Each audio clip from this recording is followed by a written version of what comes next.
Hello students, welcome back to our channel Click and Learn. मैं आपका सुशील sir आज के इस वीडियो में आपको रिफ्लेक्शन एंड रिफ्रैक्शन को कंटिन्यू रखने वाला हूं और यहां पर यह हमारा सेकेंड पार्ट है और इस पार्ट में हम लोग बहुत ही इंपॉर्टेंट कंसेप्ट सीखेंगे। सबसे पहले हम लोग देखेंगे what are the rules to draw ray diagram for spherical mirrors. कौन कौन से रूल्स है जिसको हमें फॉलो करना पड़ता है ताकि हमारा यहां स्फेरिकल मिरर से रे डायग्राम बना सके और इमेज को ऑब्टेन कर सके। ठीक है, अब रूल्स के बाद हम लोग देखेंगे कि formation of images bye spherical mirrors. ठीक है, स्फेरिकल मिरर से इमेजेस कैसे बनते हैं ये भी आज की इस वीडियो में हम लोग कवर कर लेंगे। ठीक है, और कुछ टर्म्स स्फेरिकल मिरर चूंकि हम लोग स्टार्ट कर रहे हैं तो उससे रिलेटेड टर्म्स क्या क्या है वो भी आज की इस वीडियो में हम लोग देखने वाले हैं। ठीक, तो यहां पर ये वीडियो काफी इंपॉर्टेंट होने वाला है क्योंकि यहीं से आपके न्यूमेरिकल सॉल्व होंगे जो कि आगे चलकर हम लोग अगले वीडियो में देखने वाले हैं। तो सबसे पहला यहां पर जो हमारे पास टॉपिक है वो है रिफ्लेक्शन थ्रू स्फेरिकल मिरर्स। ठीक है, चूंकि हम लोगों ने पिछले वीडियो में देखा था कि एक्चुअली ऑब्जेक्ट क्या होते हैं, इमेजेस कैसे बनते हैं, कितने टाइप की इमेजेस बनते हैं और बहुत सारी बातें। ठीक है, तो अब हम लोग देखने वाले हैं कि स्फेरिकल मिरर में रिफ्लेक्शन का क्या कंसेप्ट है और साथ में स्फेरिकल मिरर्स का यूज करके हम लोग इमेजेस कैसे बनाते हैं। ठीक है, लेकिन उसके भी पहले कि ये स्फेरिकल मिरर्स होते क्या है और इसके कितने टाइप्स हैं। ठीक है, तो बाबू स्फेरिकल मिरर जो होता है वो एक हॉलो ग्लास स्फीयर का पार्ट होता है।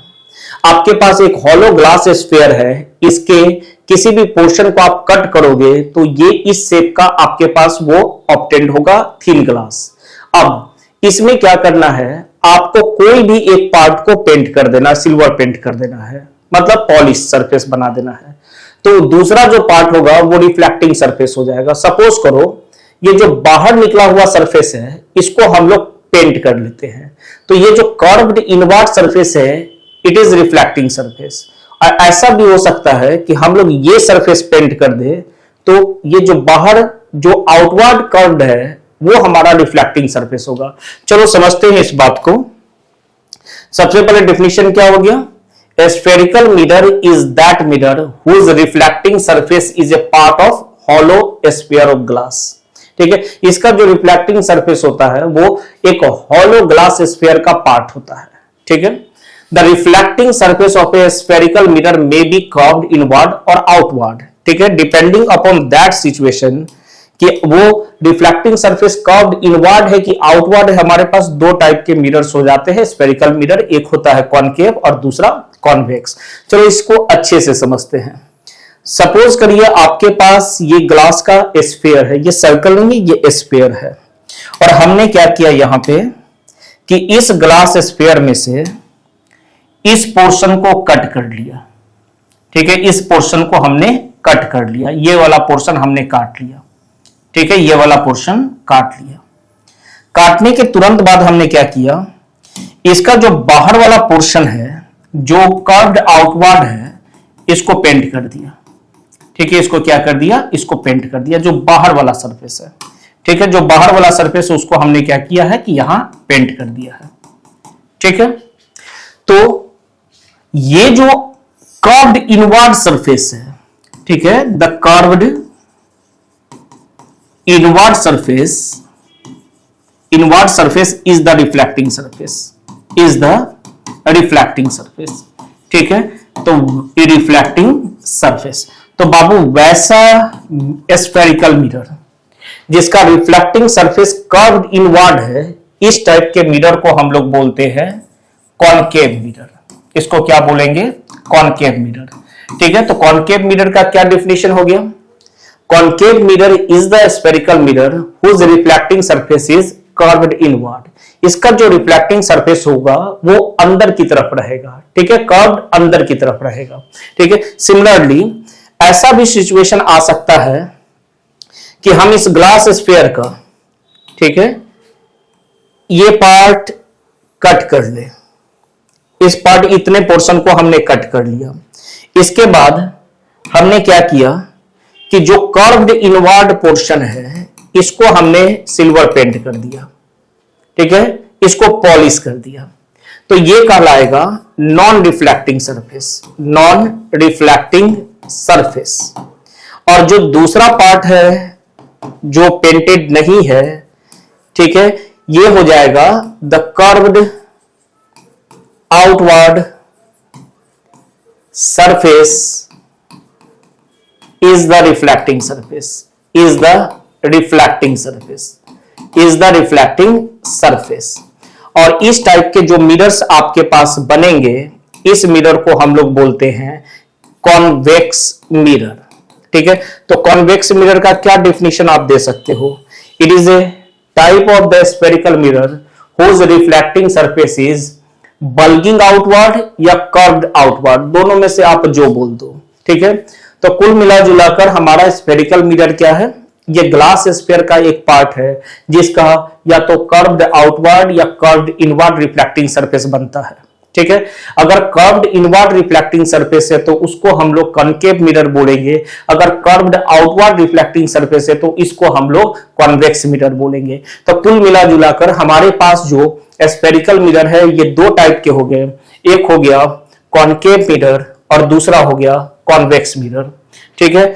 यहीं पर ये डिफिनेशन लिखा हुआ है जिसको हमने पीछे कवर कर लिया है, ठीक है।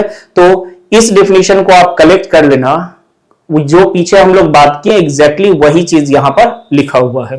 अब हम लोग देखते हैं यहां terms related to spherical mirror. अब इस स्फेरिकल मिरर से कौन कौन, इस स्फेरिकल मिरर से, ठीक है, दो टाइप के हो गए।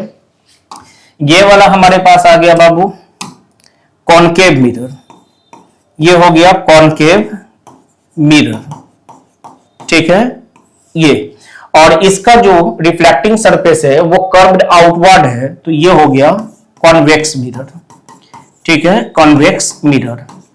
Both are the part of a hollow glass sphere, ये दोनों हॉलो ग्लास स्फीयर के ही पार्ट हो गए, ठीक है। मतलब हमारा ये जो कॉन्केव मिरर है ये किसी स्फीयर का पार्ट है और ये कॉन्वेक्स मिरर जो है ये भी किसी स्फीयर का ही पार्ट है, ठीक है। अब जिस भी स्फीयर का पार्ट होगा उसका जो सेंटर होगा, स्फीयर का तो सेंटर होगा, ठीक है। तो हमारा ये स्फेरिकल मिरर, ये कॉन्केव मिरर जिस भी स्फीयर का पार्ट होगा उसके सेंटर को इसका सेंटर ऑफ कर्वेचर बोलेंगे, ठीक है। उसके सेंटर को इसका सेंटर ऑफ कर्वेचर बोलना है, ठीक है। अभी तुरंत इसको डिफाइन कर लेते हैं, सेम डिफिनेशन यहां भी जाएगा, ठीक है। The centre of the sphere, glass sphere of which mirror is the part is called its centre of curvature. तो ये दोनों क्या कहे जाएंगे? तो ये दोनों कहे जाएंगे सेंटर ऑफ कर्वेचर, ठीक है, सेंटर ऑफ कर्वेचर। ये आपके मिरर के सेंटर हो गए, ठीक है। देन यहां से जो रेडियस, ये यहां पर एक पॉइंट हमारे पास है, ये पॉइंट को हम लोग पोल ऑफ द मिरर बोलते हैं। यहां से this is the middle point, this is the mid point of the mirror. ये हमारा मिरर का मिड पॉइंट होता है जिसको हम लोग क्या बोलते हैं? It is pole of the mirror, it is called pole of mirror, it is called pole of mirror, ठीक है। अब ये सेंटर से मिरर तक को ज्वाइन करने वाला जो लाइन सेगमेंट बन रहा है this is called R for radius of curvature, ठीक है। इसको क्या बोलेंगे? It is called radius of curvature. Same there, वहां पर भी यही कहलाएगा रेडियस ऑफ कर्वेचर, ठीक है। The line passing through centre of curvature and pole of the mirror is called principal axis. इसे हम लोग प्रिंसिपल एक्सिस के नाम से जानते हैं। उसके लिए भी ये प्रिंसिपल एक्सिस कहलाएगा। जो सेंटर ऑफ कर्वेचर और पोल ऑफ द मिरर से पास करेगा वो आपके मिरर का प्रिंसिपल एक्सिस कहलाएगा, ठीक है। देन द फ्रंट पोर्शन, ठीक है, ये जो आपके पास फ्रंट पोर्शन है जिससे आपका रिफ्लेक्शन अकर करता है, this is called aperture of the mirror, this is called aperture of the mirror, aperture of mirror. आपके मिरर का फ्रंट पोर्शन जिससे रिफ्लेक्शन अकर करेगा, जिस पोर्शन से रे ऑफ लाइट इंसिडेंट होंगे, उसको हम लोग अपने मिरर का एपर्चर बोलते हैं। सेम हियर, ठीक है, यहां पर भी ये एपर्चर कहलाएगा। This is called aperture of the mirror. Clear है? तो हमारे मिरर के ये टर्म्स हो गए जो कि आपको यहां डेफिनेशन के फॉर्म में मिल रहा है। देखो, सबसे पहला क्या है हमारे पास? Centre of curvature. First one is center of curvature. The center of curvature of a spherical mirror is the center of hollow sphere of mirror of which mirror is the part. The center of curvature, एक और चीज यहां पर आप collect कर लो कि ये जो सेंटर ऑफ कर्वेचर है, ये जो सेंटर ऑफ कर्वेचर है, कॉनकेव का जो सेंटर ऑफ कर्वेचर है वो आपके मिरर के फ्रंट में है, और कॉन्वेक्स का जो सेंटर ऑफ कर्वेचर है वो आपके मिरर के बिहाइंड में है। ठीक है, रिफ्लेक्टिंग सरफेस के सामने वाली चीजें फ्रंट कहलाएंगी और रिफ्लेक्टिंग सरफेस के पीछे वाली चीजें बैक कहलाएंगी। ठीक है, या बिहाइंड ऑफ द मिरर कहलाएंगी। तो देखो, इसका जो सेंटर ऑफ कर्वेचर है रिफ्लेक्टिंग सरफेस के सामने है, तो हम लोग बोलेंगे centre of curvature of concave mirror is in front of the mirror, और इसके लिए क्या बोलेंगे? It is behind the mirror. ठीक है, तो ये बातें हम लोग याद रखेंगे। यहां पर वैसे लिखा भी हुआ है, the centre of curvature of A concave mirror is in front of it, but the centre of curvature of convex is behind of it. ठीक है, second thing, the radius of the curvature of A spherical mirror is the radius of hollow sphere of which mirror is the part. तो जो sphere का radius है वही radius आपके mirror का radius of curvature कहलाएगा। Pole, centre of the spherical mirror, जो spherical mirror का सेंटर है वो आपका पोल कहलाएगा। Principal axis, the straight line passing through centre of curvature and pole, जो straight line centre of curvature और पोल से पास कर रहा है उसको प्रिंसिपल एक्सिस बोलते हैं। And the portion of the mirror from which the reflection of light takes place, the front portion, जहां से reflection of light takes place होता है, जहां जिस पोर्शन में रे ऑफ लाइट इंसिडेंट होते हैं उसको हम लोग एपर्चर ऑफ द मिरर बोलते हैं। ठीक है, चलो, और एक्चुअली एपर्चर आपके मिरर के साइज को रिप्रेजेंट करता है। नेक्स्ट, अब यहां पर ये इंपॉर्टेंट है। ठीक है, इस चीज को भी हम लोग समझ लेते हैं कि हर एक मिरर का अपना एक प्रिंसिपल फोकस होता है और साथ में उसका फोकल लेंथ भी डिफाइंड होता है। ये दोनों चीजें बहुत इंपॉर्टेंट है। ठीक है, जैसे हम लोग यहां बना लेते हैं, हमारे पास एक कॉनकेव मिरर, ये हमारा हो गया कॉनकेव मिरर। ठीक, ये हमारा हो गया कॉनकेव मिरर, और उसके बाद हम प्रिंसिपल एक्सिस हमेशा बनाएंगे। कभी भी हमें रे डायग्राम दिखाना है तो हम लोग यहां पर दो चीजें बनाएंगे ही, एक हो जाएगा अपना मिरर, दूसरा प्रिंसिपल एक्सिस। देन मिरर और प्रिंसिपल एक्सिस के इंटरसेक्शन पॉइंट को हम लोग पोल बोल देंगे, ऐसे ये मिड पॉइंट होता है। ठीक है, देन इसको सर्कल की तरफ घुमाकर हम लोग एक सेंटर एज्यूम करेंगे। सेंटर और पी के ठीक बीच में ही हमारा फोकस लाई करता है। अब फोकस के डिफिनेशन को देखेंगे, उसके बाद इसके बारे में बात करेंगे। ठीक है, एक और पॉइंट है यहां पे, पारा एक्सियल रेस। पारा एक्सियल रेस, ये पारा एक्सियल रेस किसे बोलते हैं? ठीक है, paraxial rays, what are the paraxial rays? ठीक है, तो जो पारा एक्सियल रेज होते हैं ये उन रेज को हम लोग बोलते हैं जो कि आपके प्रिंसिपल एक्सिस के बहुत क्लोज होते हैं। ठीक है, the rays, the incident rays which are very close to the principal axis are called paraxial rays. ठीक है, the incident rays which are very close to the principal axis are called paraxial rays. ठीक है, उसी को paraxial बोलते हैं। और by default हमारे पास मिरर के केस में जितने भी रेज होंगे सारे पैराक्सियल होंगे। ठीक है, हालांकि हम बहुत नजदीक करके यहां बनाएंगे नहीं क्योंकि हम लोग मैग्निफाइड वर्जन देख रहे हैं। क्लियर? चलो, अब बात करते हैं वो सारे इंसिडेंट रे जो कि एक दूसरे के पैरेलल होंगे। ठीक है, एक दूसरे के क्या होंगे? पैरेलल होंगे। ठीक है, ढेर सारे, ढेर जितने भी हो सकते हैं बना लो। After reflection through the spherical mirror, अभी हमारा स्फेरिकल मिरर कौन सा है? तो it is concave. The rays which are parallel to principal axis after reflection, या रिफ्लेक्शन के बाद passes through a point all passes through a point lies on the principal axis. Reflection के बाद ये जितने भी पैरेलल रेज थे जो कि प्रिंसिपल एक्सिस के पैरेलल थे वो एक कॉमन पॉइंट से पास करेंगे और वो कॉमन पॉइंट कहां पर है तो वो प्रिंसिपल एक्सिस पर है। ठीक है, all the rays which are close and parallel to principal axis after reflection through the concave mirror converges or passes through a point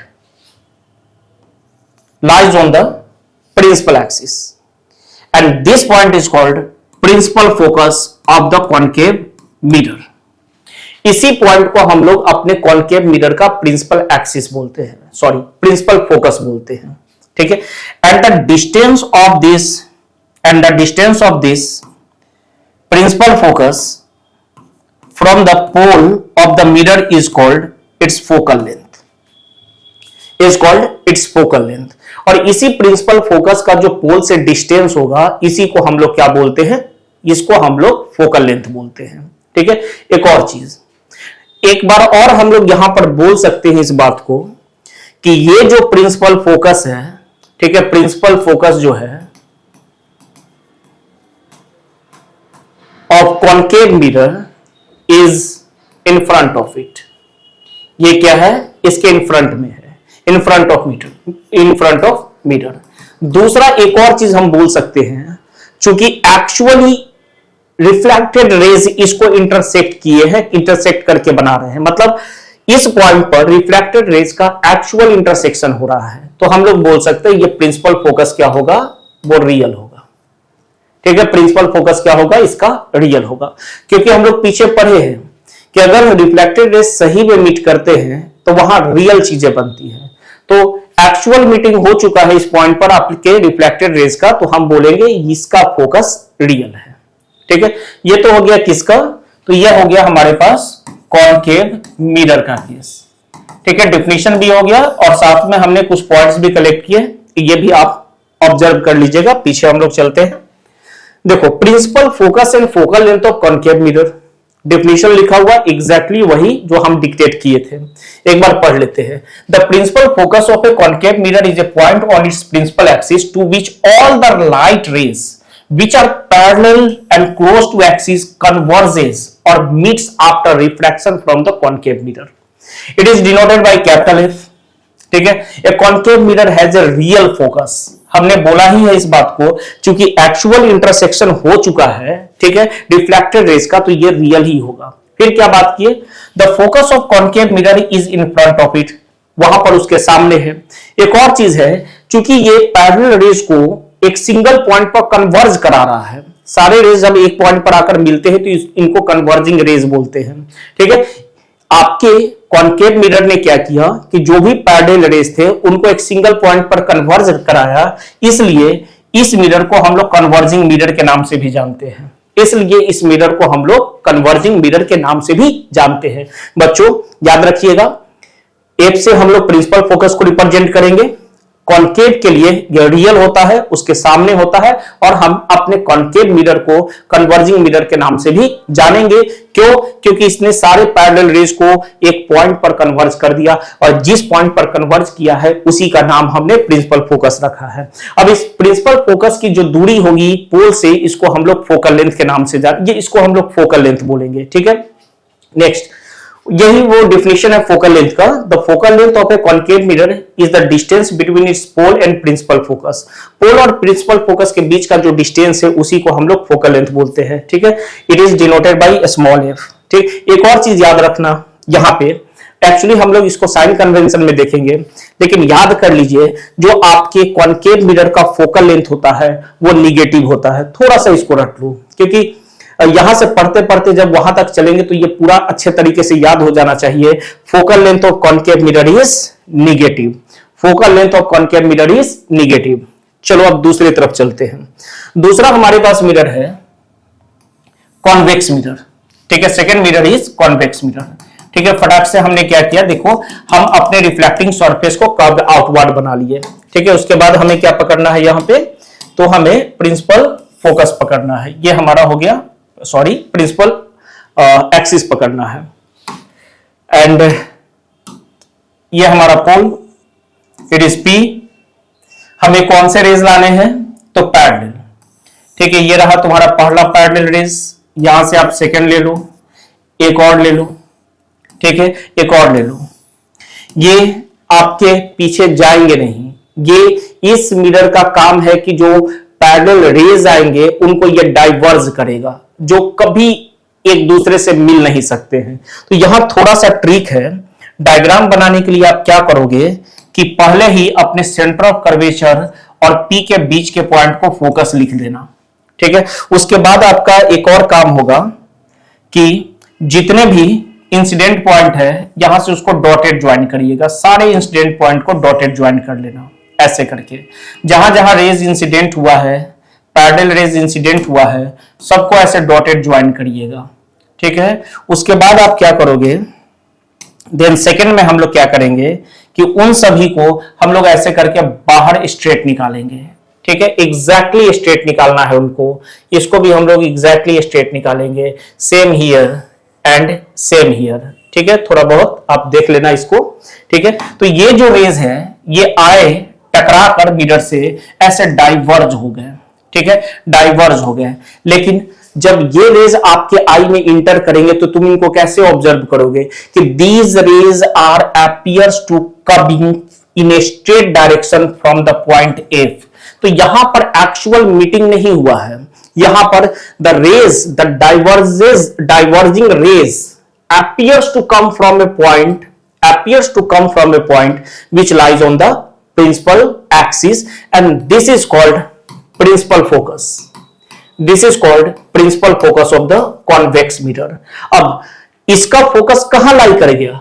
इसका लाई कर गया बाबू, इसका लाई कर गया behind the mirror, behind the mirror. इसका फोकस बिहाइंड द मिरर लाई कर गया। और क्या इसके खास बात है? तो देखो, ये एक्चुअल रिफ्लेक्टेड रेज के मीटिंग से नहीं बना है, ये कैसे बना है? तो ये appears to meet at this point, the rays appears to meet। ठीक है, हम लोग इसके बारे में डिटेल में बात किए थे वीडियो नंबर 1 में, तो वो आप देख लो, उसके बाद यहां आओगे तो सब चीज समझ में आएगा कि जो डाइवर्जिंग रेज है ये आगे चलकर कभी नहीं मिलते हैं, लेकिन चूंकि हम लोग यहां देखते हैं अपने रेज को स्ट्रेट डायरेक्शन में, सो जब स्ट्रेट में ये आए पीछे तो लगा ऐसा कि ये F पॉइंट से डाइवर्ज हो रहे हैं, दे appears to diverge from the point F। ठीक है, तो जिस पॉइंट से वो डाइवर्ज हो रहे हैं, जिस पॉइंट से लग रहा है कि वो डाइवर्ज हो रहे हैं, इस पॉइंट को हमने बोला प्रिंसिपल फोकस। ठीक है, और एक्चुअली इंटरसेक्शन तो हुआ नहीं, तो ये जो प्रिंसिपल फोकस है वो कैसा हो जाएगा? वर्चुअल हो जाएगा। ठीक है, अगेन पोल से जो F की दूरी बनेगी इसी को हम लोग अगेन फोकल लेंथ बोलेंगे। और एक और चीज याद कर लो, इसका जो फोकल लेंथ होता है कॉन्वेक्स मिरर का जो फोकल लेंथ होता है, कॉन्वेक्स मिरर का जो फोकल लेंथ होता है वो होता है आपका पॉजिटिव। ठीक है, कॉन्वेक्स मिरर का फोकल लेंथ क्या होता है? तो ये होता है पॉजिटिव। ठीक है, कॉनकेव का निगेटिव, कॉन्वेक्स का फोकल लेंथ पॉजिटिव होता है। क्लियर हुई? डेफिनेशंस क्लियर हो गए? तो यहां पर डेफिनेशन हम लोग बोल सकते हैं, the rays which are parallel to principal axis after reflection through convex mirror appears to diverge from a point, appears, not actually, appears to diverge from a point on the principal axis, from the principal axis। ठीक है, this point is called principal focus of the convex mirror। It lies behind the mirror and it is virtual। Focal length of the convex mirror is positive। ठीक है, तो चलो यहां पर वो सारी बातें लिखी हुई है जिसको आप कलेक्ट कर लीजिएगा। ठीक है, ये डेफिनेशन हो गया हमारा। यहां पर लिखा हुआ ये बात कि आपके पास जो मिरर का, कॉन्वेक्स मिरर का फोकस है वो वर्चुअल है। ठीक है, अपीयर्स टू पास होने के कारण, क्योंकि ये एक्चुअली इंटरसेक्शन नहीं किया है इसलिए ये वर्चुअल है। ये F से डिनोट करते हैं, ये बिहाइंड लाई कर रहा है, ये पॉजिटिव होता है फोकल लेंथ। ठीक है, कॉन्वेक्स का फोकल लेंथ क्या होता है? पॉजिटिव। बाकी फोकल लेंथ का definition as it is. Clear है? चलिए आगे चलते हैं। अब देखो, हम लोग डायग्राम में ड्रॉ करते आए हैं कि हमारे पास जो P P और F सॉरी C और P के बीच का जो पॉइंट है वहीं पर आपका फोकस बनेगा। ठीक है, तो C से P तक के डिस्टेंस को तो हमने रेडियस ऑफ कर्वेचर बोला, और F से P तक के डिस्टेंस को हमने फोकल लेंथ बोला। तो आपके पास क्या रिजल्ट आ रहा है, चूंकि ये बीच में है, this is the mid point of CP, तो क्या आप नहीं बोल सकते हो F is equal to R/2।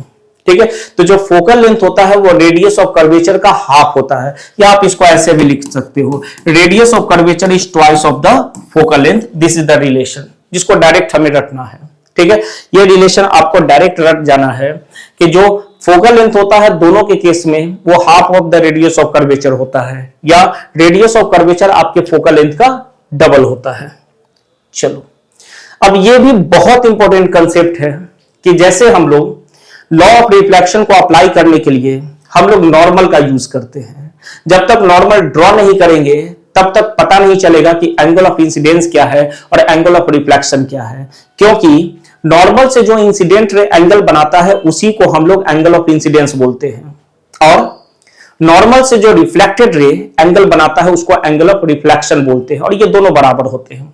ठीक है, तो प्लेन मिरर में तो हम लोग बहुत काम किए थे, लेकिन अब हमारे दिमाग में आ रहा है कि स्फेरिकल मिरर में हम नॉर्मल कैसे ड्रॉ करेंगे। ठीक है, तो नॉर्मल हमेशा कहां ड्रॉ किया जाता है, तो पॉइंट ऑफ इंसिडेंट पर ड्रॉ किया जाता है। सपोज करो कि ये रे ऐसे आके यहां टकरा गया। ठीक है, ये रे ऐसे आके यहां टकरा गया। क्लियर, अब इसका कोई ना कोई सेंटर ऑफ कर्वेचर होगा, तो दिस इज द C। आप सुनिएगा ध्यान से इस बात को। ठीक है, आपके लिए इंपॉर्टेंट हो गया ये कि अगर मुझे पॉइंट ऑफ इंसिडेंस पर, जैसे this is the point, let this point is, कुछ भी नाम दे देते हैं इसका नाम दे देते हैं X दे देते हैं, और ये हमारा P तो है ही। ठीक है, तो बाबू X पर हमें नॉर्मल ड्रॉ करना है। क्या करेंगे, तो जिस भी पॉइंट पर, मिरर के जिस भी पॉइंट पर रे इंसिडेंट हुआ है उस पॉइंट पर नॉर्मल ड्रॉ करने के लिए उस पॉइंट को सेंटर ऑफ कर्वेचर से ज्वाइन करके आगे प्रोड्यूस कर देना। तो यही क्या हो जाएगा, इस X पॉइंट पर परपेंडिकुलर लाइन है, या इसी को हम लोग नॉर्मल बोलते हैं। तो बाबू ये क्या हो गया हमारा, इसको क्या बोलेंगे, इट इज नॉर्मल और perpendicular eight point of incidence X। ठीक है, अब सपोज करो कि एक रे यहां पर आकर टकरा गया। ठीक है, एक रे आया और इस पॉइंट पर उसको हम लोग इंसिडेंट कराते हैं। ठीक है, एक रे आया और ऐसे टकरा गया, दिस इज द रे। ठीक है, जो यहां पर टकरा गया है ये इंसिडेंट हुआ, और इसका नाम हम लोग Y डाल देते हैं। तो करना क्या है, नॉर्मल कैसे ड्रॉ करोगे, तो नॉर्मल ड्रॉ करने के लिए हम लोग अगेन C से इस पॉइंट ऑफ इंसिडेंस को ज्वाइन करके प्रोड्यूस कर देंगे।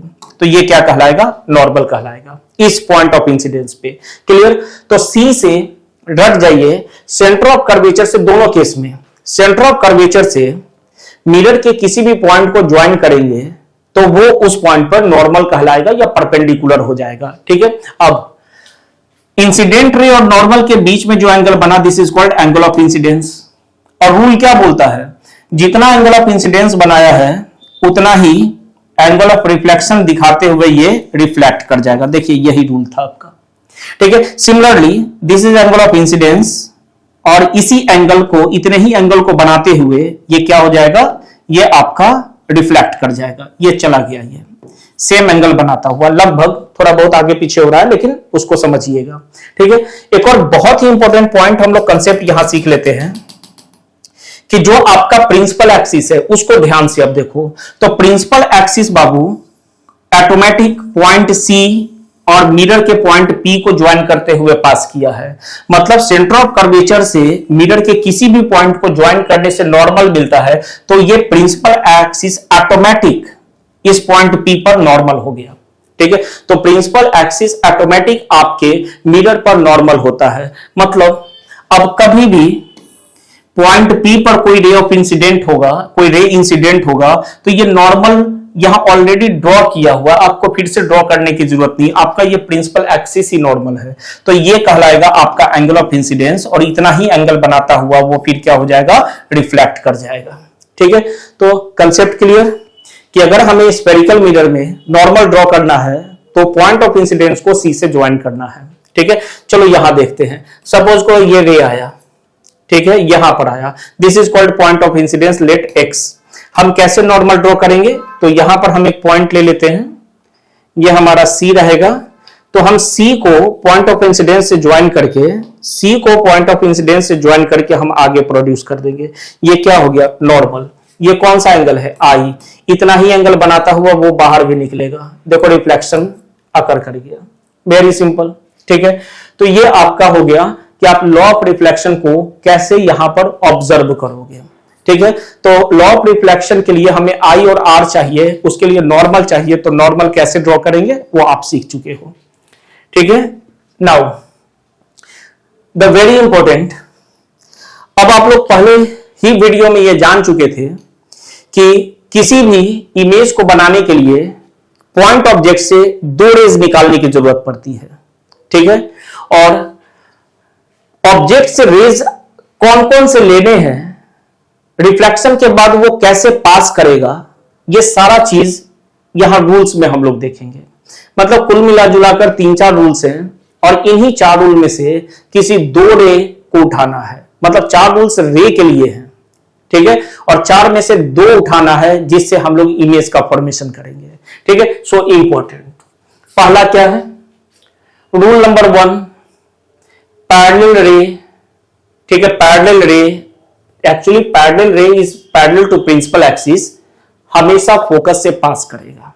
ठीक है, तो कभी भी ऑब्जेक्ट से आप जब रे ले आओगे, तो मान लीजिए कि अज्यूम कर लेते हैं कि this is our object A B, तो इस ऑब्जेक्ट से बाबू, इस ऑब्जेक्ट के सिर्फ टॉप से ही रे निकालना है, क्योंकि जहां टॉप का इमेज बनेगा ठीक उसके नीचे बॉटम आ जाएगा। ठीक है, तो A is the top and B is the bottom, तो बॉटम इमेज का भी हमेशा प्रिंसिपल एक्सिस पे रहेगा और ठीक टॉप के सामने।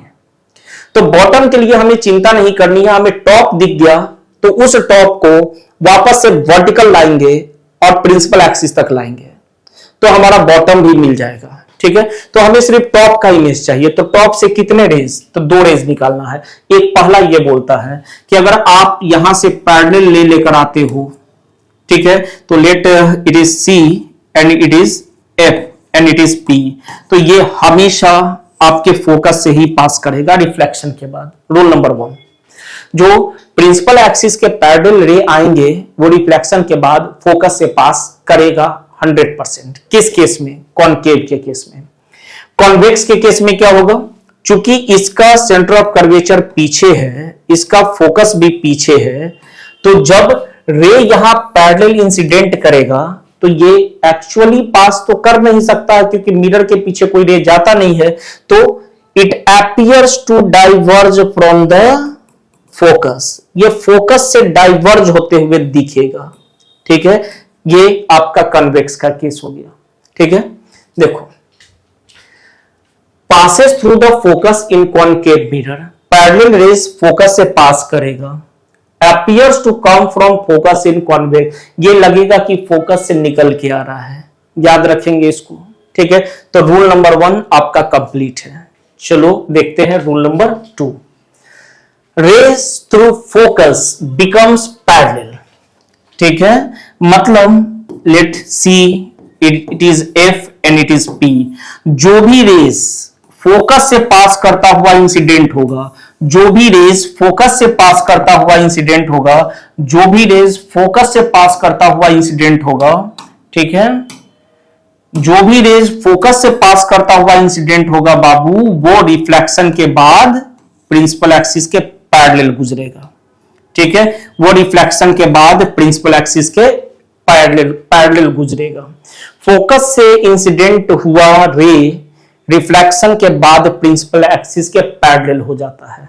ठीक है, अब इस केस में क्या करेंगे, तो यहां चलो फटाफट P बनाते हैं, यहां F बनाते हैं और यहां C बनाते हैं। तो यहां तो एक्चुअली अंदर जाकर फोकस से कभी पास कर नहीं सकता है, तो लगेगा कि वो फोकस से पास कर रहा है, देखो ये। ठीक है, appears to pass through the focus after reflection becomes parallel to principal axis, काम खत्म। अगर the ray appears to pass through the focus, then after reflection from the convex mirror it becomes parallel to principal axis। ठीक है, तो ये दूसरा rule भी हमारा हो गया कि अगर हम फोकस से पास कराएंगे तो 100% वो प्रिंसिपल एक्सिस के पैरेलल आएगा। फोकस से पास करता हुआ दिखेगा तो वो रिफ्लेक्शन के बाद प्रिंसिपल एक्सिस के पैरेलल जाएगा। रूल नंबर 3, रे passing through centre of curvature reflected back. ठीक है, अब देखो सेंटर ऑफ कर्वेचर से पास करता हुआ रे, तो बाबू देखो क्या हो गया, यहां सेंटर ऑफ कर्वेचर से आपने क्या किया, इंसिडेंट करा दिया। ठीक है, तो बाबू ये तो सेंटर ऑफ कर्वेचर से मिरर को ज्वाइन करने वाला जो रे होता है ये तो नॉर्मल होता है। इसका मतलब हम लोग बोल सकते हैं कि दिस रे गेट्स नॉर्मली इंसिडेंट। अरे ये तो रे जो है वो मिरर पे नॉर्मली इंसिडेंट हो गया है। तो नॉर्मली जब इंसिडेंट होता है तो रूल ऑफ रिफ्लेक्शन क्या बोलता है, वो अपने पाथ को रिट्रेस कर लेगा, मतलब जिस रास्ते से गया है उस रास्ते पर वापस से चला आएगा। सो सबसे आसान है, एक ही लाइन में हमारा इंसिडेंट और रिफ्लेक्टेड दोनों बन जाता है, तो ये हम लोग अक्सर ड्रॉ करेंगे। ठीक है, सिमिलरली यहां पर क्या होगा, यहां पर ऐसा होगा कि the ray appears to pass through the, देखो ये अपीयर होगा, ठीक है, actually not, the ray appears to pass through the, ठीक है, एक्चुअली तो जा नहीं सकता अंदर, तो क्या कहेंगे इसको, the ray appears to pass through the centre of curvature, after reflection retraces its path. ठीक है, तो ये जब लगेगा कि सेंटर ऑफ कर्वेचर की तरफ जा रहा है तो रिफ्लेक्शन के बाद अपने पाथ को रिट्रेस कर लेगा, वापस से उसी पाथ पर रिफ्लेक्ट बैक हो जाएगा। ठीक है, तो ये हमारा तीसरा रूल हो गया। द लास्ट रूल इज रे स्ट्राइकिंग पोल। ठीक है, तो बाबू हम लोग जानते हैं पोल पर ये प्रिंसिपल एक्सिस क्या है, नॉर्मल है। ठीक है, तो जो भी रे यहां पर पोल पर इंसिडेंट होगा तो जितने एंगल से इंसिडेंट हुआ है उतने ही एंगल से आपको रिफ्लेक्ट भी करा देना है। ये I = R चलेगा आपका यहां। सिमिलरली इस केस में भी अगर पोल पर इंसिडेंट हुआ है तो जिस एंगल से आया उसी एंगल से आपका चला जाएगा। ठीक है, तो चूंकि हमारा प्रिंसिपल एक्सिस नॉर्मल है, ठीक है, तो नॉर्मल है इसका मतलब एंगल ऑफ इंसिडेंस बनाया इंसिडेंट के लिए और रिफ्लेक्टेड रे के लिए एंगल ऑफ रिफ्लेक्शन बनाया। रूल क्या बोलता है, ये दोनों बराबर। ठीक है, तो जितना एंगल देख लीजिएगा, जितना एंगल लगभग की हम लोग चूंकि रफ स्केचिंग करते हैं तो जितना एंगल बनाकर आया है उतना ही एंगल लगभग बनाकर वो चला जाएगा। ठीक है, दोनों केस में। तो यहां पर हमारे पास 4 रूल्स हो गए। अब बारी बारी करके हम लोग दोनों ही मिरर में इमेज का फॉर्मेशन करेंगे, दोनों मिरर के लिए। ठीक है, और इन्हीं चारों में से कोई 2 रूल उठाएंगे। ठीक है, चलो, हाँ, तो यहां पर ये चीज हम लिख दिए हैं कि to obtain image use at least 2 rays. तो ये हम लोग बहुत बार ये बात भी कर लिए हैं कि इमेज बनाने के लिए हेड से सिर्फ 2 रेज निकाल के लाने हैं और कहीं से नहीं। ठीक है, तो सबसे पहले बात करेंगे कॉनकेव मिरर का, कि कॉनकेव मिरर से हम लोग कैसे इमेज का फॉर्मेशन करते हैं। तो देखो बाबू, कॉनकेव मिरर के लिए हमारे पास ऑब्जेक्ट का 6 पोजीशन होगा। ठीक है, कुल मिला जुलाकर 6 पोजीशन होगा। ठीक है, यह आपको रखना है कि 6 पोजीशन पर ऑब्जेक्ट कहां है, उसका इमेज कैसा, कहां बना, इमेज का नेचर क्या है, पोजीशन क्या है, नेचर क्या है। ठीक है, तो ये बहुत ही इंपॉर्टेंट है। ये अगर आपको नहीं पता रहेगा तो क्वेश्चंस नहीं बनेंगे। ठीक है, ये आपके अगर हम लोग बात करें न्यूमेरिकल्स पॉइंट ऑफ व्यू के लिए भी ये ज्यादा जरूरी हो जाएगा, चाहे एमसीक्यू के लिए भी ये जरूरी रहता है, ये आपको रखना ही है। ठीक है, देखो पहला पोजीशन क्या है, एट इंफिनिटी। इंफिनिटी से कैसे रेज आते हैं, तो पैरेलल रेज आते हैं, हम लोग पीछे बात किए हैं। पहला पोजीशन इंफिनिटी। दूसरा बियॉन्ड सेंटर ऑफ कर्वेचर। ठीक है, समझ लो यहां पे ये हो गया हमारा concave, it is pole, it is F, it is C. ठीक है, तो जो पहला पोजीशन है वो है इंफिनिटी पे, दूसरा पोजीशन है बियॉन्ड सेंटर ऑफ कर्वेचर, मतलब ऑब्जेक्ट यहां सी के पीछे रहेगा, तीसरा है एट सेंटर ऑफ कर्वेचर। ये पहला पोजीशन हो गया बाबू, ये दूसरा हो गया, ये तीसरा हो गया, तीसरा सी पड़ा है, ठीक है, एग्जैक्टली एट सी। चौथा है सी और एफ के बीच में, सी और बिटवीन सी एंड एफ। पांचवा है एट एफ, और छठा है बिटवीन एफ एंड पी, ये छठा पोजीशन। यही 6 पोजीशन है। First is at infinity, second beyond C, third at C, fourth C and F के बीच में, फिफ्थ एफ पे, सिक्स्थ एफ और पी के बीच में, ठीक है बाबू। जिसमें से ये छठा जो है ना काफी इंपॉर्टेंट है।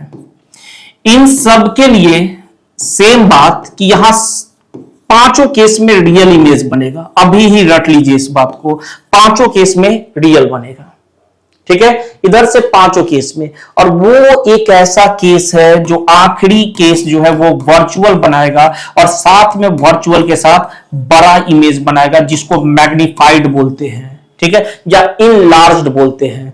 2 टाइप का वर्ड यूज करेंगे।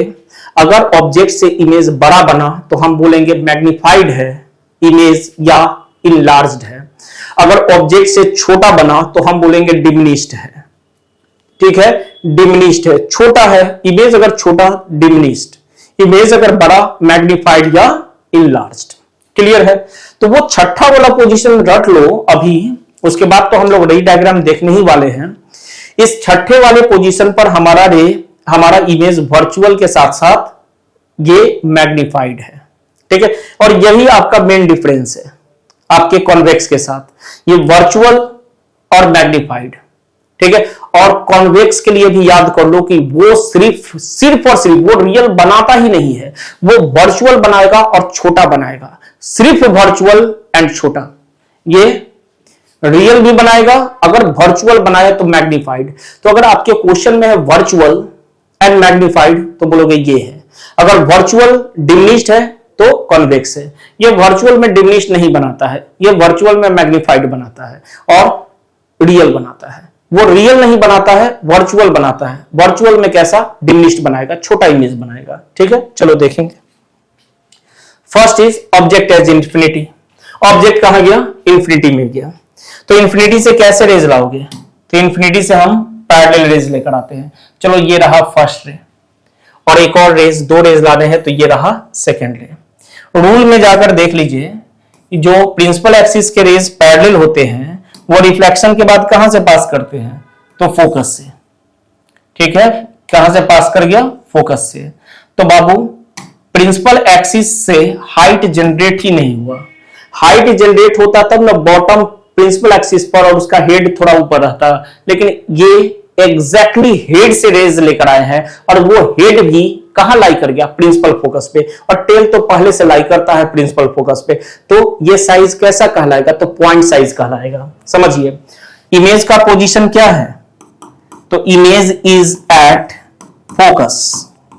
फोकस, ठीक है। इमेज कहां बना? जहां रिफ्लेक्टेड रेज इंटरसेक्ट करेंगे वही इमेज बनेगा। दूसरा क्या है? नेचर क्या है? नेचर में है एक्चुअल इंटरसेक्शन हुआ है तो तुम लिखोगे रियल। रियल जब भी यूज होगा तो inverted. Real image are always inverted, class मतलब पार्ट 1 में, ठीक है। साइज कैसा है? बहुत छोटा है। प्रिंसिपल एक्सिस से हाइट बना ही नहीं, प्रिंसिपल एक्सिस पर ही हेड है और टेल तो पहले से रहता है। तो हम लोग बोलते हैं, या तो बोलेंगे हाईली डिमिनिश्ड, या बोलेंगे इसको और पॉइंट साइज्ड।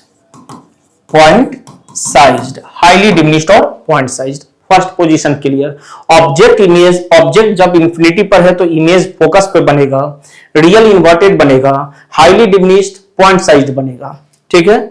सेकेंड, ऑब्जेक्ट को बियॉन्ड सी करना है, ठीक है। नाउ द ऑब्जेक्ट इज, हमेशा ऑब्जेक्ट को इरेक्ट बनाया जाता है। ये हमारा ऑब्जेक्ट हो गया। नाम इसका देते हैं, हेड का नाम ए देते हैं, टेल का नाम बी दे देते हैं, ठीक है। रेज कहां से निकाल के लाने हैं?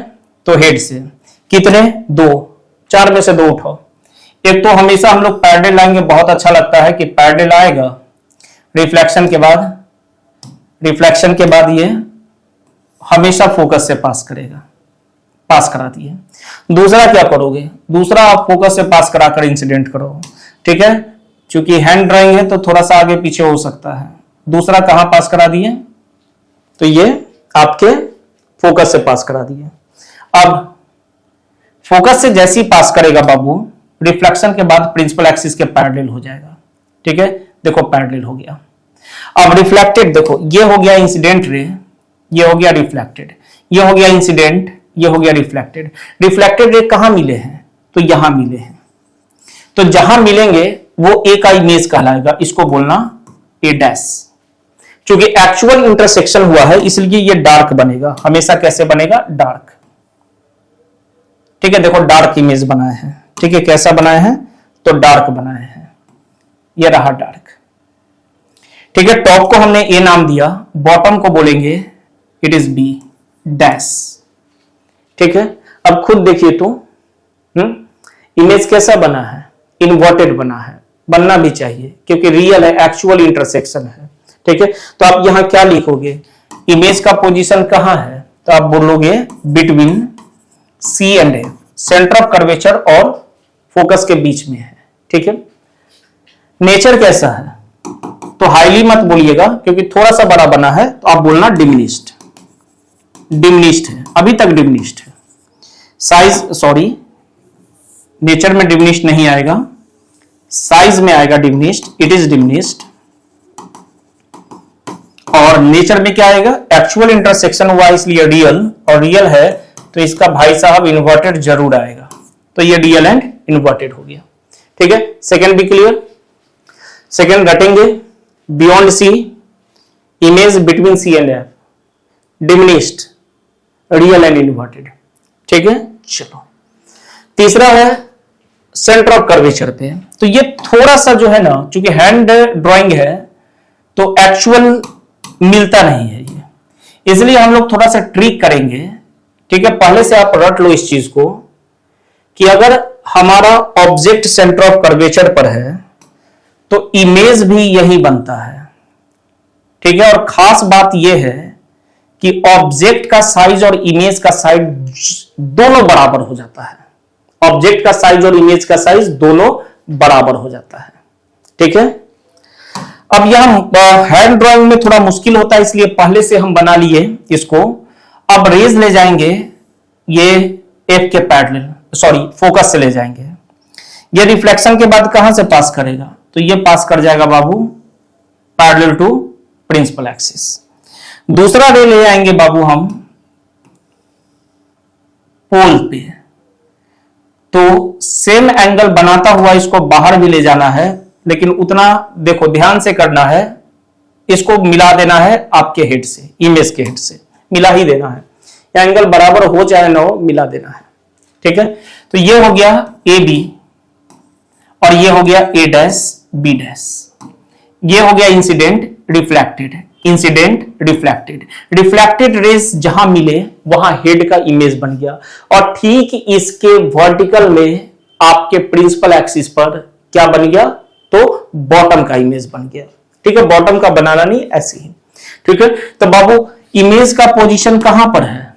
तो एट सी, जहां ऑब्जेक्ट का पोजीशन है वहीं पर इमेज का भी पोजीशन है। दूसरा, नेचर कैसा है? एक्चुअल इंटरसेक्शन है, रियल है और साथ में इन्वर्टेड है। साइज कैसा है? Same as that of object. जितना बड़ा ऑब्जेक्ट है उतना ही बड़ा इमेज भी है। बहुत इंपॉर्टेंट है ये।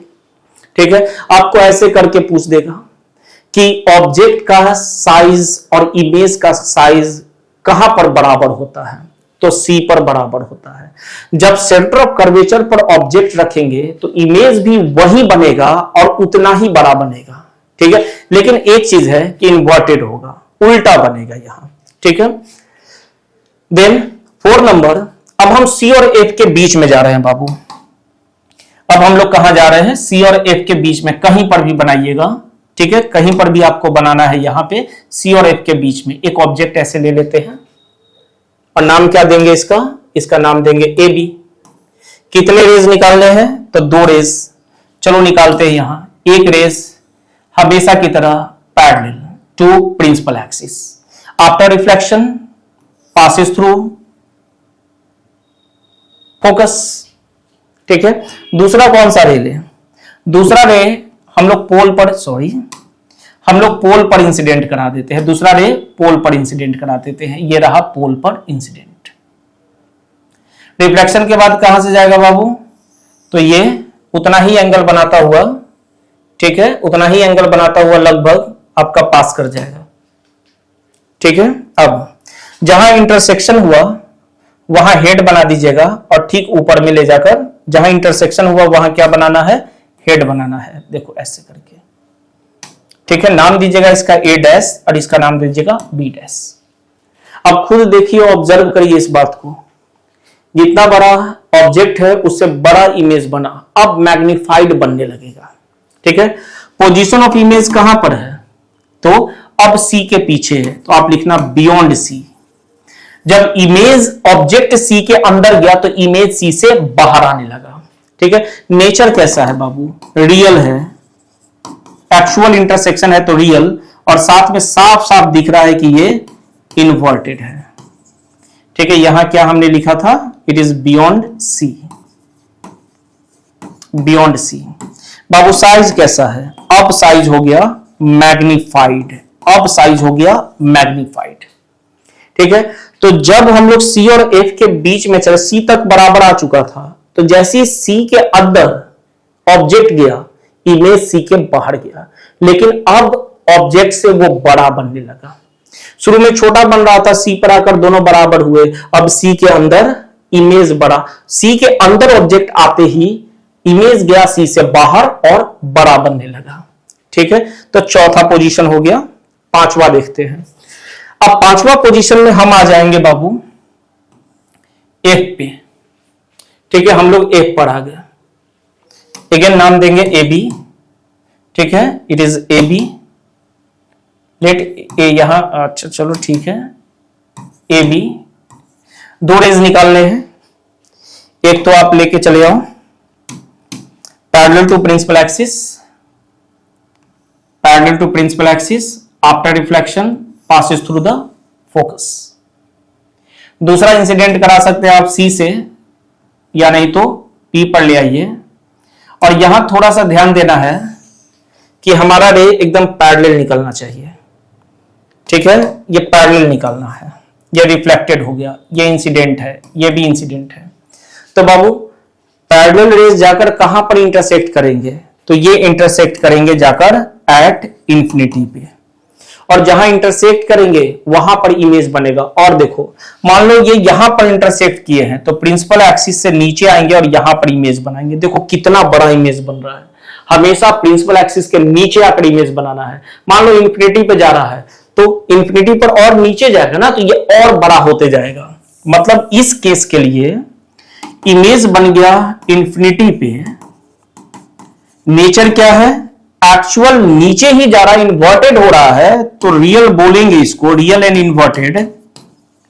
और साथ में साइज कैसा है, तो हाईली मैग्नीफाइड यहां बनेगा, बहुत बड़ा इमेज बनेगा, क्योंकि जितना दूर जाएगा उतना नीचे जाएगा प्रिंसिपल एक्सिस से, और प्रिंसिपल एक्सिस पर ही तो टेल रहता है। मान लो रे नीचे जा रहा है तो ये और बड़ा बनता हुआ चला जाएगा, तो हाईली मैग्नीफाइड का केस है ये, ठीक है।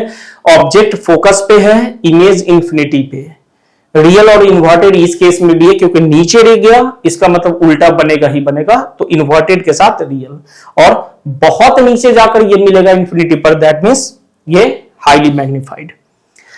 Last one is very very important, F और पी के बीच में, और यही वो केस है जहां पर इमेज अब बनेगा वर्चुअल। तो फटाफट हम लोग क्या करते हैं, यहां पर एफ और बी के पी के बीच में एक ऑब्जेक्ट ले लेते हैं, छोटा सा ही लेते हैं, नाम दे देंगे ए बी, ठीक है। एक रे लेकर आएंगे, कैसा, तो एक रे हम लोग लेकर आएंगे पैरेलल टू प्रिंसिपल एक्सिस, ठीक है, पैरेलल टू प्रिंसिपल एक्सिस, ठीक है। रिफ्लेक्शन के बाद कहां से जाएगा ये बाबू, रिफ्लेक्शन के बाद ये फोकस से पास करेगा, ये ओके, ये फोकस से पास करेगा, ठीक है, फोकस से पास करा दीजिएगा ऐसे ले जाके। दूसरा रे पी पर लाते हैं हम लोग, पी पर ला दिए, रिफ्लेक्शन के बाद, ठीक है, ये उतना ही एंगल बनाता हुआ ऐसे पास कर जाएगा, ठीक है। अब ये इंसिडेंट हुआ, ये रिफ्लेक्टेड हुआ, ये इंसिडेंट हुआ, ये रिफ्लेक्टेड हुआ। गौर से देखो रिफ्लेक्टेड रे किस नेचर के, ये डाइवर्जिंग नेचर के हैं। डाइवर्जिंग रेज किधर मिलते हैं, तो बैक जाकर मिलते हैं। चलो इसको पकड़ के स्ट्रेट लाइन बैक चलते हैं, ठीक है। इसको भी पकड़ के हम लोग स्ट्रेट लाइन बैक चलते हैं, ठीक है। ये देखो, और दोनों जाकर कहां मिल रहे हैं, तो दोनों जाकर बाबू, दोनों जाकर, ठीक है, दोनों जाकर यहां पर भी हम लोग डॉटेड ही बनाना पड़ेगा क्योंकि वर्चुअल हमेशा डॉटेड होता है। दोनों जाकर यहां मिल रहे हैं, हालांकि इससे भी बड़ा बनता है, ठीक है। ये बन गया ए डैश और बी डैश, ठीक है। ये बिहाइंड द मिरर बना है, वर्चुअल बना है, मैग्निफाइड भी बना है, बड़ा भी बना है। तो कहां इमेज बना, तो सीधा लिखना बिहाइंड द मिरर, मिरर के पीछे बना है, पोजीशन नहीं। उधर सी एफ वगैरह उधर है नहीं, तो सीधा लिखते हैं बिहाइंड द मिरर। नेचर क्या है, नेचर है वर्चुअल, और वर्चुअल का भाई साहब है इरेक्ट, वर्चुअल इरेक्ट। बाबू साइज कैसा है, तो साइज है मैग्निफाइड, साइज है मैग्निफाइड, ठीक है। तो ये 6 के 6 रे डायग्राम हमारे पास आ गए।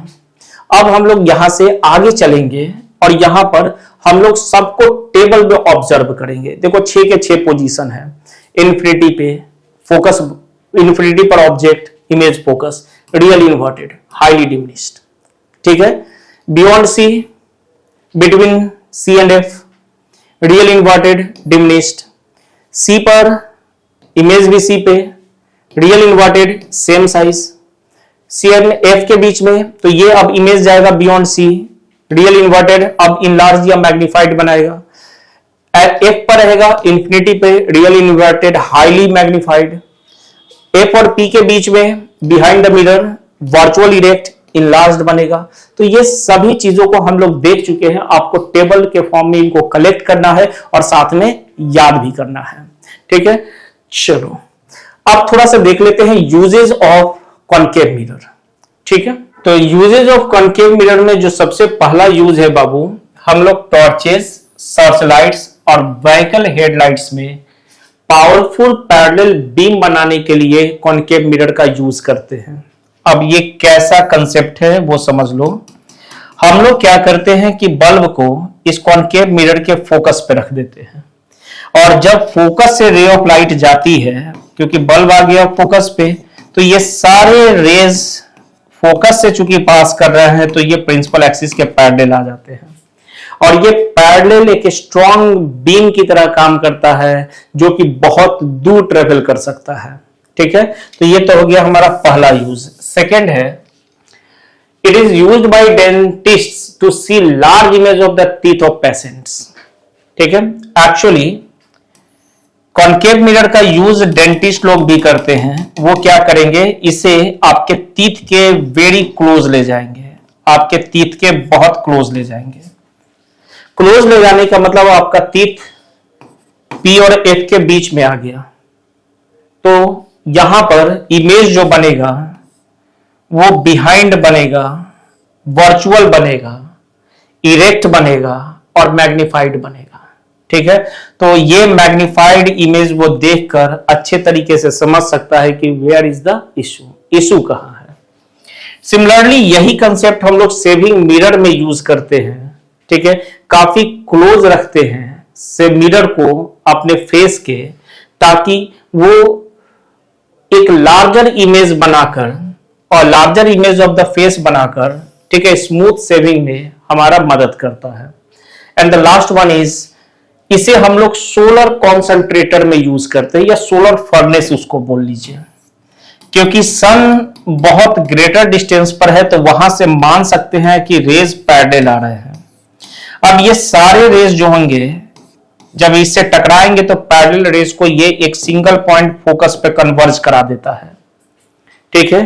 तो इस सिंगल पॉइंट पर जहां सारे रेज आकर मिल चुके हैं, इस पॉइंट का टेम्परेचर काफी हाई हो जाएगा, और इस हाई टेम्परेचर का यूज करके हम लोग बहुत सारा काम कर सकते हैं, एज ए फर्नेस इसका यूज कर सकते हैं। तो ये कुछ यूजेस हैं आपके कॉनकेव मिरर के जो आपके दिमाग में रहने चाहिए, ठीक है। अब आते हैं हम लोग कॉन्वेक्स मिरर के पास। तो बाबू याद कर लो, कॉन्वेक्स मिरर के लिए सिर्फ दो ही पोजीशन ऑफ द ऑब्जेक्ट है, बहुत आसान हो गया ये, ठीक है। एक है इंफिनिटी पर और दूसरा बिटवीन पोल एंड इंफिनिटी, बस यही दो पोजीशन है।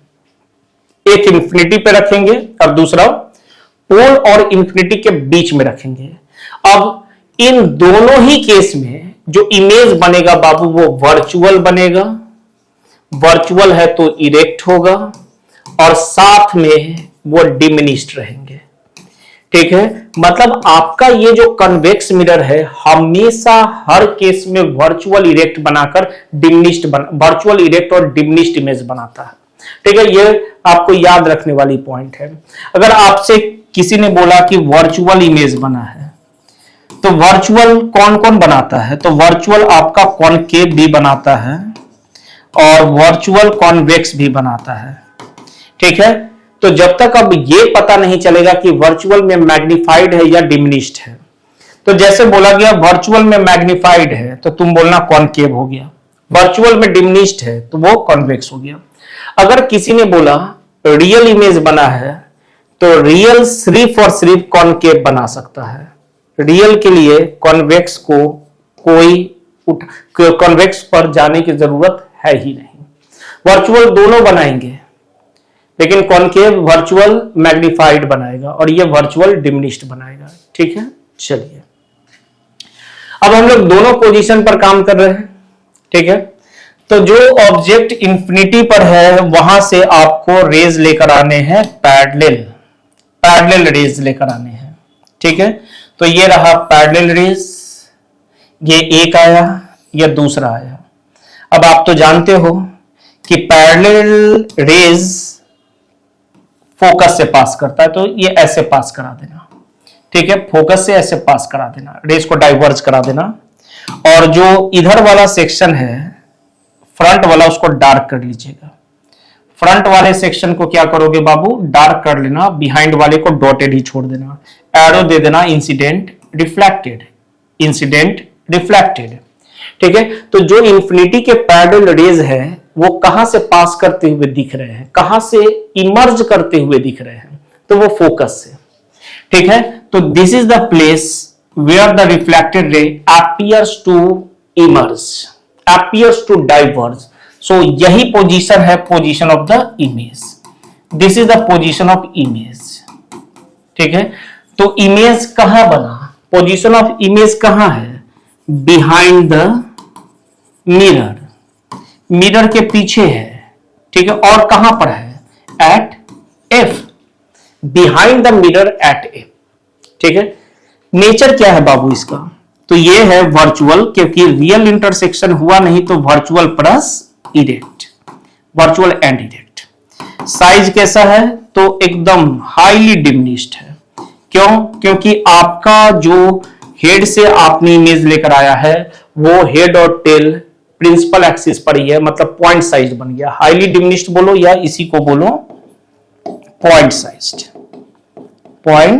साइज्ड, ठीक है। ये पहला हो गया। सेकंड की बात करते हैं। अब कहीं पर भी आप रख दीजिए, ठीक है, आप फ्री हैं, आप कहीं पर भी अपने ऑब्जेक्ट को रख लो। हियर इज द ऑब्जेक्ट, नाम दे देंगे ए बी। चलो रेज लेकर आते हैं, ठीक है। रेज हम लोग यहां से पैरेलल लाएंगे, पैरेलल रेज कहां से पास करेगा, तो ये फोकस से पास करता हुआ दिखेगा। दूसरा पी पर ला दो, दूसरा पी पर ले आइए, ठीक है। और यहां पर एंगल एडजस्ट कर लीजिएगा।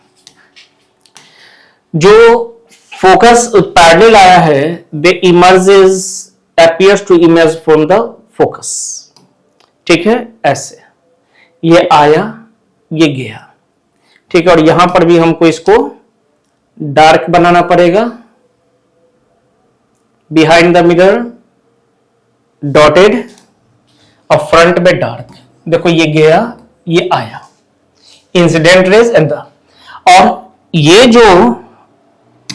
ये जो रिफ्लेक्टेड रे है जब ये आई में इंटर करेगा तो appears to come from the behind in the straight path, वो पीछे से आता हुआ दिखेगा, ठीक है। इसको भी बैक ले जाना है, इसको भी बैक ले जाना है, दोनों कहां मिल गया, यहां मिल गया। ठीक है, अब इसको डॉटेड ही रखना है बाबू, इसको कैसा रखना है, तो डॉटेड रखना है। ठीक है, इसको डॉटेड ऐसे ज्वाइन कर देना, एरो दे देना, नाम देना ए डैश बी डैश। देखो हमेशा जो इमेज होगा वो पी और एफ के बीच में ही लाई करेगा, हमेशा ये छोटा ही बनेगा। ठीक है, तो रट जाइए कि कॉन्वेक्स के केस में इमेज कभी एफ को क्रॉस करेगा ही नहीं। ठीक है, तो कहां बना, behind the mirror between P and F. Nature कैसा है बाबू, तो ये है वर्चुअल है एंड इरेक्ट है, और साइज कैसा है, तो डिमिनिश्ड लिखेंगे। ठीक है, तो ये सिर्फ दो ही हो गए जो हमारा यहां पर ये कॉन्वेक्स बनाता है, दो पोजीशन में ही ये इमेज बनाएगा। और कैसा बनाएगा, तो हर केस में वर्चुअल, इरेक्ट और डिमिनिश्ड बनाएगा। ठीक है, यूजेस का बात कर ले तो ये हम लोग रियर व्यू मिरर में यूज करते हैं इन द व्हीकल्स। ठीक है, अपने कार वगैरह में जो रियर व्यू मिरर होता है वहां पर इसको हम लोग यूज करते हैं। ठीक है, क्यों यूज करते हैं वो भी समझ लो, क्योंकि आप पीछे के व्हीकल्स को देख सको कि कौन आ रहा है, कौन पास करने वाला है। तो ये छोटा सा मिरर पीछे एक बड़े ट्रक का इमेज कैसे बना सकता है, जब उसको बहुत छोटा बना दे। और हमारे इस कॉन्वेक्स का तो प्रॉपर्टी ही यही है कि वो बड़े से ऑब्जेक्ट का बहुत छोटा इमेज बनाता है। मतलब एक बड़ा सा ट्रक इस छोटे से मिरर में एडजस्ट कर सकता है इसका डिमिनिश्ड इमेज बना के। दूसरा बात यह है कि ये वर्चुअल के साथ साथ इरेक्ट भी तो बना रहा है, मतलब सीधा। अब मान लो कि हम लोग कॉनकेव यूज करते हैं, तो वो आते हुए ट्रक को उल्टा इमेज बनाकर दिखाता, तो कैसा विजुअलाइज होता, वो सारा सीन बहुत खराब लगता। इसका काम है कि ये मिरर सिर्फ और सिर्फ सीधा ही इमेज बनाता है, मतलब बड़े से ट्रक को छोटा करके इमेज दिखाएगा और साथ में सीधा भी दिखाएगा। ये बहुत बड़ा एडवांटेज है। दूसरा एडवांटेज ये है कि इसका जो रिफ्लेक्टिंग सरफेस तुम देखोगे तो ये एक वाइड एंगल व्यू रखता है। देखो कितना, मतलब इस रेस को भी ये अब खुद में इंसिडेंट करा लेगा, मतलब इसका एंगल व्यू इतना है, बहुत बड़ा है। और यही हम इस कॉनकेव की बात करें तो ये रेज अगर आता तो इधर से पास कर जाता, क्योंकि यहां ये मुड़ चुका रहता है। ठीक है, तो बाबू इसके पास एक वाइडर फील्ड ऑफ व्यू है और साथ में ये वर्चुअल और इरेक्ट बना रहा है। ये इसके दो एडवांटेज हो गए। Convex mirror are used as a rear view mirror in vehicles. आपको ये क्वेश्चन आ सकता है व्हाई। ठीक है, जवाब दीजिएगा, because they always give an erect दो डिमिनिश्ड इमेज। हमेशा सीधा बनाएगा और छोटा, बड़े से बड़े व्हीकल्स छोटे साइज में एडजस्ट होंगे।